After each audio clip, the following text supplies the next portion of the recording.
Army chief প্রধান বিচারপতির সাথে দেখা করেছেন এই ধরনের কোনো তথ্য আমার জানা নাই। আমি দু একটা পত্রিকায় দেখেছি, আর অনলাইনে এটা নিয়ে নানান গুজব গুঞ্জন হয়েছে দেখেছি। এসব গুজব গুঞ্জন নিয়ে বিচলিত হওয়ার মতো কিছু নাই, এটা হচ্ছে আমার বক্তব্য। আর আর্মি চিফ অবশ্যই এখন পর্যন্ত অবশ্যই গুজব, আমি তো এই সম্বন্ধে কিছু জানি না।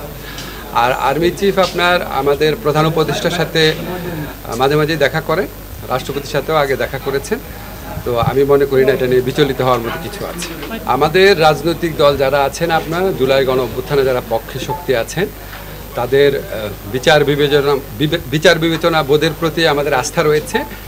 এর আগেও বিভিন্ন ইস্যুতে ওনাদের মধ্যে মতবিরোধ হয়েছে, মতবিরোধ শেষও হয়েছে, আপনারা দেখেছেন। তো ওনাদের বিচার বিবেচনা বোধের উপর আমাদের আস্থা আছে। আমরা মনে করি যে প্রয়োজনীয় মুহূর্তে আমরা তাদের বিভিন্ন ব্যাপারে মতভিন্নতা থাকতে পারে, প্রয়োজনীয় মুহূর্তে অবশ্যই আমরা তাদের মধ্যে ঐক্য দেখতে পারবো। আর আমরা সরকারের পক্ষ থেকে ফেব্রুয়ারিতে নির্বাচন করার ব্যাপারে দৃঢ় প্রতিজ্ঞ। এটা আমাদের প্রধান উপদেষ্টা বারবার বলেছেন, নির্বাচন কমিশনকেও সেরকম ইনস্ট্রাকশন দেওয়া হয়েছে, ওনারা সকল পদক্ষেপ গ্রহণ করছেন। তার আগে কিছু বিষয়ে যে মতভিন্নতা রয়েছে বা মতভেদ রয়েছে, সেটা আমরা আশা করি সেটা দূর হয়ে যাবে। না, নির্বাচনকালীন সরকার নিয়ে কোনো আলোচনা, এটা আপনার যদির ব্যাপার বললেন। হ্যাঁ, নির্বাচন আমরা সরকারের পক্ষ থেকে আমাদের যে অবস্থান সেটা আমরা বারবার বলেছি। আমরা ফেব্রুয়ারিতে নির্বাচন আয়োজন করার ব্যাপারে দৃঢ় প্রতিজ্ঞ, এবং আমাদের যে যত রাষ্ট্রীয় কর্মকাণ্ড আছে এই লক্ষ্যকে সামনে রেখে অগ্রসর হচ্ছে, এখানে পেছানোর কোনো সুযোগ নেই। এ তো এনসিপির মানে দলীয় বক্তব্য, এই এনসিপির দলীয় বক্তব্য নিয়ে আমার বলার কিছু না, আমি সরকারের বক্তব্য যেটা সেটা বললাম। আইন শৃঙ্খলা পরিস্থিতি আমাদের দেশে গত এক বছরে মাঝে মাঝে বেশ অবনতি হয়েছে, আবার ভালো হয়েছে।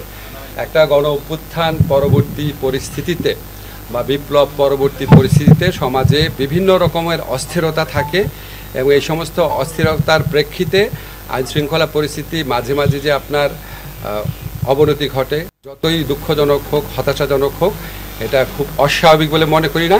আমরা এরকম সিচুয়েশন আগে ট্যাকেল করেছি, আবার ভালো হয়ে গেছে, ইনশাআল্লাহ ভালো হবে।